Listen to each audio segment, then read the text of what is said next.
In this video, I'll be demonstrating how to complete on your own assignment 22-1. So here we are on the assignment screen for this assignment. You're going to get the proper set of instructions by clicking the link right here. This brings up your PDF instruction set, so I'm just going to pull this to another screen. And step 1 says open the Excel data file. Now, for this assignment, there are actually several data files that you're going to need. And notice here it says download the student data files associated with this assignment here. This is a clickable link, which is actually a zip file. So when I do that, it downloads the zip file for me. And the zip file includes all of the files you'll need. So I'm using Chrome here. I can just click the down arrow and show in folder. And this is going to download to my default download directory here. And so I'm going to need to unzip this in order to get the files, and I happen to have a freeware application called WinRAR installed, but you may not have that. But you should be able to use Windows or a native zip application to unzip it.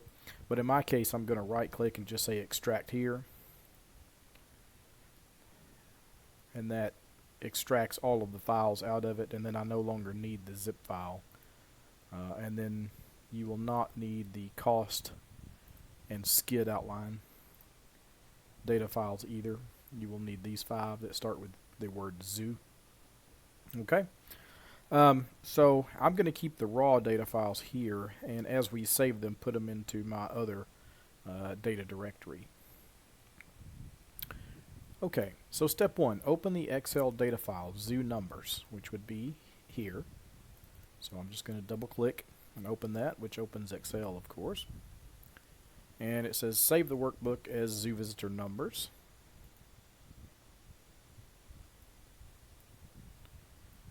So I'm going to navigate to my desktop and my CIS 107 folder. Alright. And we'll use the naming convention, last name, underscore, first initial, underscore, on your own, and this is 22-1. Now, you may end up with more than one file of the same type with this name, so you can add an A or B on the end of it to designate, because you can't name it the same thing. You'll overwrite one that already exists, okay? So just say save here. Alright. And step 2, open the PowerPoint data file. So I'm just going to minimize this. So it wants us to open the zoo presentation PowerPoint file.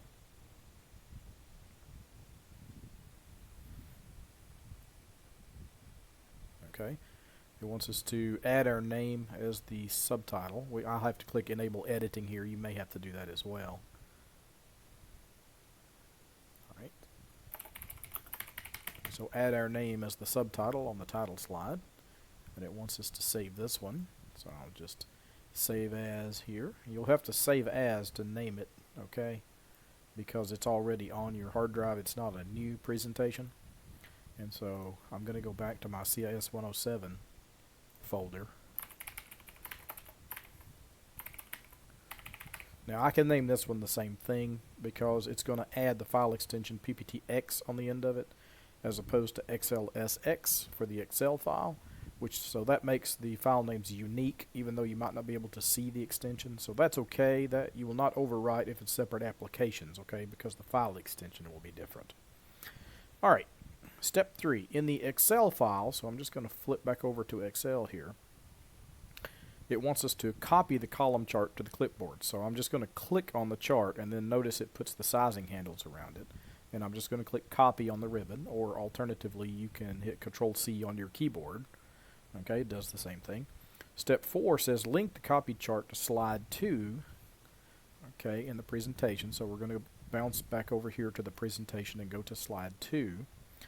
And in order, if you just paste it right here, it will not be linked. It will be embedded. That is the default action for OLE, object linking and embedding. And in all truth, most of the time we are going to want to embed, which creates a copy of it instead of link, but in this particular case it wants us to link. So to do that, I'm going to hit the down arrow here under paste and choose paste special, which brings up the paste special dialog box. And notice it's already selected Microsoft Excel chart object, which is correct. And what I want to do is select the radio button here on the left that says paste link. See, otherwise paste is just going to embed it, but paste link is something a little bit different. Now it won't look different to you, it'll look the same way, but it also wants us to resize this, so we're going to make it a little bit bigger here to fill the slide. Okay, notice there is no data for 2015. Alright, now in step 5 it says in the Excel file, so we'll flip back over here, we're going to add the following data as the number of visitors in 2015. So we're going to go right here, and it wants us to add 648, 1411, 173, and 80. And of course, notice how it's filling in the chart as we go. So it wants us to save the changes to the Excel file here. I'll just click Save. Okay. And then update the chart in the PowerPoint. So we'll flip back over to PowerPoint, and actually it's already done it. Okay, sometimes it does, and sometimes it needs a little persuasion. So if you need to do that, you could right click on it, alright, and then select this update link, and that will update it. Okay, now an embedded chart will not do that. An embedded chart is a separate object altogether with no relationship to the original. So if you update the original, an embedded chart will not update. Okay, same's true for any embedded object. A linked object will. It's linked to the original. That's what that means. So when the original changes, the linked object changes. Okay, and those are both useful features. It's just different circumstances call for one or the other. So make sure you're using the correct methodology depending upon your needs. Okay. Okay, so I'm just going to save this for now, and then step 7. Okay, I'm going to minimize these two. Step 7 says open the Word data file, zoo letter, which would be here. Okay. And it wants us to save the document, so we're going to do a save as here, same as the others.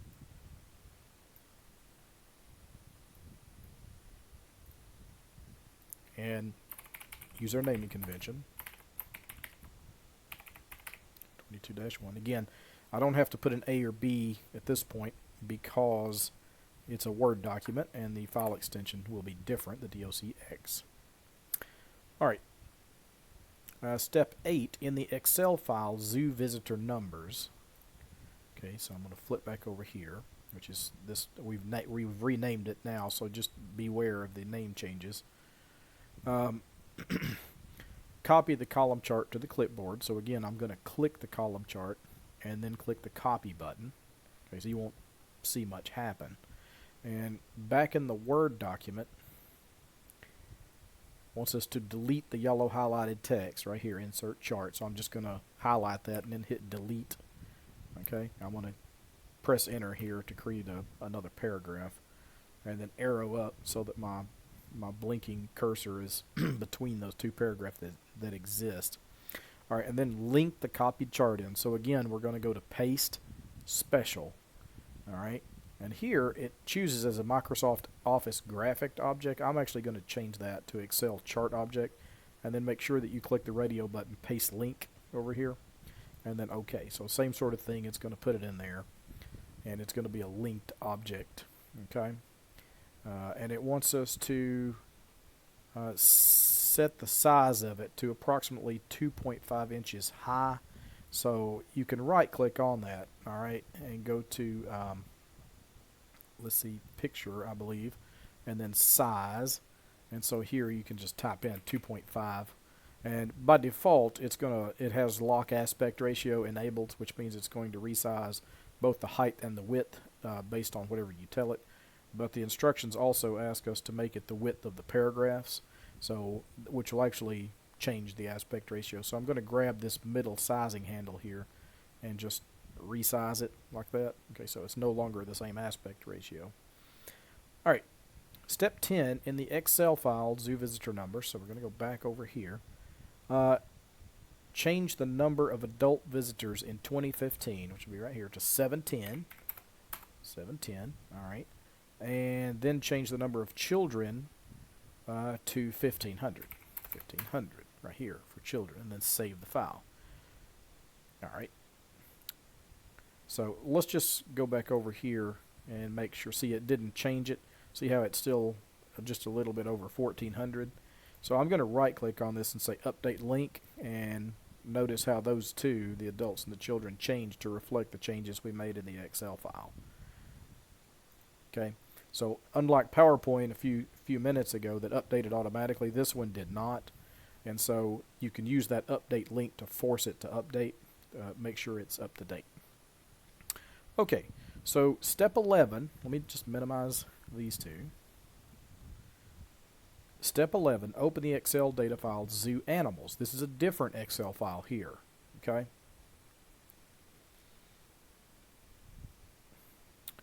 And it wants us to save this one.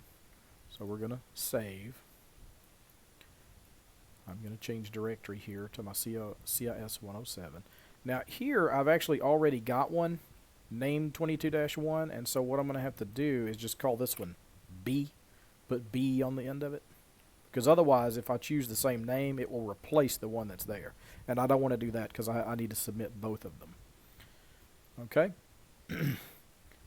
Alright, so now step 12, it says prepare the Excel file zoo animals by type, which is this one, okay, for importing into Access. Add species as the column label, so we're going to add species here, okay. And one other thing I'm going to do, this makes it a bit easier when we're importing it, is I'm going to highlight rows 1 through 3, and I'm just going to delete them. Okay, because we really don't need that as data in Access, so I'm just going to delete that. That'll make it easier. Step 13 is to create a new Access database, so I'm just going to click on Access, and then blank database. Okay, and now here we're going to need to name it. So again, I'm going to go here and use the same naming convention. Last name underscore first initial underscore on your own 22-1.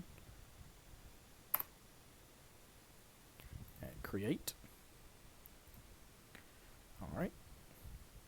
And it wants us to import the Excel file zoo animals by type, okay, which is the B Excel file that we just created, to a new table named animals. So the easy way to do this is go to external data, and then under the import and link section choose Excel, okay, and then what we have to do is browse here and point it to that file. So it would be this one, okay, the one with the B on the end of it, and then click open, and then you want this first radio button selected, import the source data into a new table in the current database. Okay, notice there are other options here too, and it depends on your situation as to which one would be appropriate, but in this particular case we want that first one. So we just say OK. Then it's going to bring up the import spreadsheet wizard to guide us through this process. So notice this option here, first row contains column headings, and it does because it's species and type, right? So we want to click that, and then notice how it puts them up here as the headers instead of a row of data. And so we'll just say next here, and it's going to give us the option to import and make changes to these, the fields. Okay, so field name species, that's fine. It's short text data type, index no, and then we can click on type, and that's okay. All that's fine. So we could just say next here, and then let Access add a primary key. You can do this if you want. We're not going to really need it, so you can choose no primary key if you'd like. And then it wants us to name it here, so we're going to name it animals, as step 13 asks us to, and then finish. Okay, we do not need to save the import steps, so don't select that, and then just say close. And so now if we click on animals, then there is the data. Okay, I'm going to click on table 1 here and close it because we don't need that one. And notice it doesn't save it. That's kind of a default table that's there to begin with. Alright, so I'm just going to save this. And then step 14 is to create 4 queries, each listing all the animals in one species. Alright, so what we're going to do here is go to create and query design, and we want the animals table here. And we want species and type, okay, but we don't want to display species, so I'm going to uncheck the show box here. And for criteria, the first one we'll do is mammals. So we'll just put mammal here. It's going to add the quotes for me automatically. and say view. And so notice it only selects the ones, double click to resize that, it only selects the records where the species is mammal. Okay. Alright, so now what I want to do is save this, so I can just click close. It says, do you want to save? Yes. So I'll just call this query mammals. Okay. Now, the easy way to, you can repeat those same steps for the rest of them. Another way to do it would be to just copy this query and then paste it. And so the second one would be birds. Okay. And then what you want to do is go to birds. Of course, we haven't changed the criteria, so it's still showing mammals here. So we're just going to flip back to design view, and instead of mammals here, we're going to put bird. And then let's view it to make sure that's right. Yes, it's changed them to birds. Okay. So we're just going to close that out, say yes, we'd like to save it. And now we can come back over here and say paste again. Okay, so now these would be amphibian. Okay, so same sort of thing. Notice it's still showing mammals here because it's an exact duplicate of the mammals query. So we're going to have to go back to design view. Change it to amphibian. Let's view it. Make sure that's correct. Close it. Save it. And then one more time, we're going to paste, and this would be reptiles. Okay, open reptiles. Notice it's showing mammals, of course. Put reptile in. View it. Notice that's correct. Close it and save it. So now we've got the animals table and then 4 different queries that shows each of the types of species that we have in there. Okay, and it wants us to resize the columns so that everything is showing. So I'll just run these queries right quick and double click the column divider here to make sure everything is displayed. And you can just close those out one by one, and it's going to ask you, do you want to save the design? Just say yes. Okay. Alright. Now step 15. Open the Office clipboard and then copy the query results for each of the 4 queries to the Office clipboard. Alright, so what we're going to do here is I'm going to go ahead and open each of the 4 queries. Okay, and then to open the Office clipboard, you click this little button right here. See, it's in the clipboard group, and it shows you this clip. And I'm going to clear all because I've already done this. Yours will probably be empty. Okay, so what you do here is that you've got them open. Hit Control A, which is going to select all of them. Okay, and then you want to just hit copy. And notice it creates an entry over here, and you're going to repeat this process for all of them. So go to mammals, hit Control A, and then hit copy, and then go to birds and Control A and copy. Okay, and then amphibians, Control A, and then copy. So now you've got all 4 of them in there. Now step 16, it wants us to paste each query into the appropriate slide in the PowerPoint file. So we're going to flip back over to PowerPoint. Okay, notice there's a slide in here for each of those 4 groups. So for mammals here, what you want to do is you want to paste them from the Office clipboard. So here again, I'm going to click this little button here, which brings up the Office clipboard, and notice they're already in there. So mammals, let's see, is right here, black bear. But notice how it's going to paste it kind of as a table. We really don't want that, so I'm going to delete that. And then up here under paste, I'm going to select the keep text only option. Okay, and then I'm just going to kind of pull those over to align it up with the title. And then I'm going to hit select the box here and hit Control A, and it wants us to make them all with radio buttons and size 24 and delete the type radio button. Okay, so that's what it should look like when you're finished. And then basically what you're going to do is repeat that process for the rest of them. So we'll do, let's see, birds here. We don't want that. We're going to do paste with keep text only. And we're going to add bullet points, 24-point font, and delete the type. Alright, then go to amphibians, and that would be, let's see, this one. Going to delete, paste, keep text only. And then bullet points, 24-point font, remove the type. And then one more, the reptiles.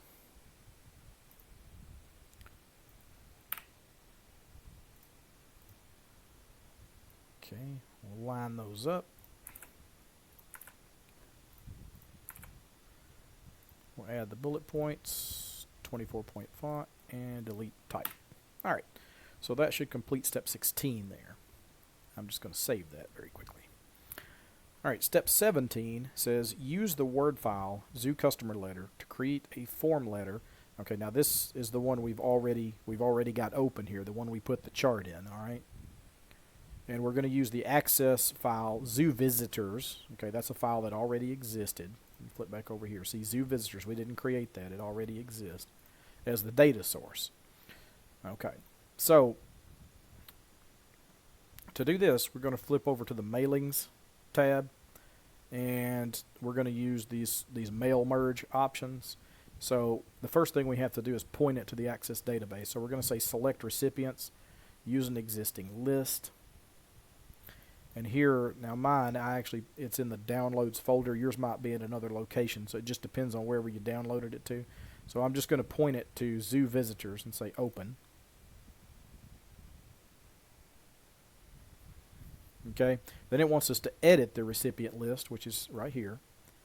Okay, so it's looking in that access database, okay, at all that data, and it wants us to sort by last name ascending. So we'll just click the last name header here and select sort ascending. Okay, and then say OK. That's step 18. So step 19 is to insert an address block, which would be here. And it's going to show us how it's going to display it. So all these settings should be fine. Just click OK. And notice it's not going to show us the data. It's going to show us a field instead, address block, because it's going to change based on the record that you're on, right? So I'm just going to hit enter here, and it also wants us to put in a greeting line. So we're going to insert the greeting line option here. And so instead of putting, notice how it's going to put the full name, it wants us to use only the first name, so you'll have to scroll down a bit, and I'm going to choose Dear, in this case Joshua, as the example. And then the greeting line for invalid recipient names, okay, what it wants us to put is Dear Guest, comma, so you'll have to type that in because that's not an option, okay, and then click OK.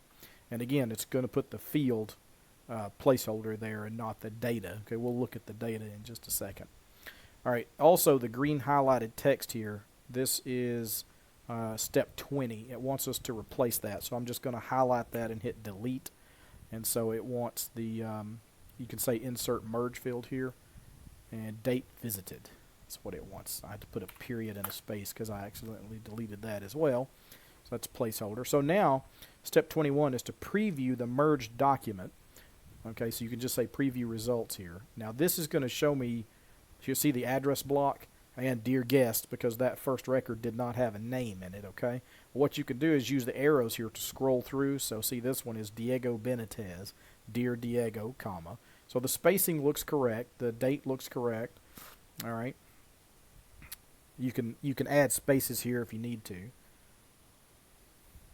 And then step 22 in the closing, replace Carl Croston with your name. So we're going to go down here.